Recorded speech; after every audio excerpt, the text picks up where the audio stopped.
આજરોજ જામનગર શહેર કોંગ્રેસ દ્વારા જે પરંપરાગત છે જામ રણજીતસિંહ આપેલી આ જામનગરને અમૂલ્ય ભેટ, જામનગરનું તળાવની પાર એ ઘરેણું છે. આજે આ વર્ષોથી જામનગરની જનતાને જામ રણજીતસિંહ દ્વારા આપેલો આ રણજીત સાગરની ભેટ આજે બીજી વાર નવા નીર આવ્યા અને નીરનું આજે જામનગર શહેર કોંગ્રેસ દ્વારા સ્વાગત કરવામાં આવ્યું. એને ફુલાર કરીને પરંપરા મુજબ કોંગ્રેસ દ્વારા આજરોજ બંને નીરના વધામણા કર્યા. સાથે સાથે એક વાત એ છે કે એક બાજુ જ્યારે તળાવની પાળમાં નવા નીર આવ્યા હોય પણ ક્યાંક ને ક્યાંક ઉપરવાસમાં જે કેનાલોમાં સાફ સફાઈ થવી જોઈએ એ કેનાલો સાફ સફાઈ નથી થઈ.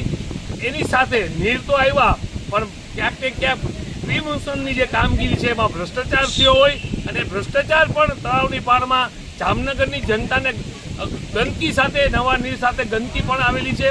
ક્યાંક ને ક્યાંક ભારતીય જનતા પાર્ટી ભૂલી જાય છે કે અમૂલ્ય ભેટ જામસાહેબ બાપુએ બંને ભેટ આપી છે તો એને સ્વચ્છ રાખવી, એ સ્વચ્છ પાણીથી ભરાઈ રહે અને જામનગરની જનતા એનો લાભ ઉઠાવે એ પણ ભારતીય જનતા પાર્ટીનું શાસન છે ત્યારે એની એક ફરજ છે. પણ આ ફરજમાં ક્યાંક ને ક્યાંક આ લોકો ભ્રષ્ટાચારના માજા મૂક્યું હોય માટે આ જામનગરની જનતાને આનો પણ સામનો કરવો પડે છે.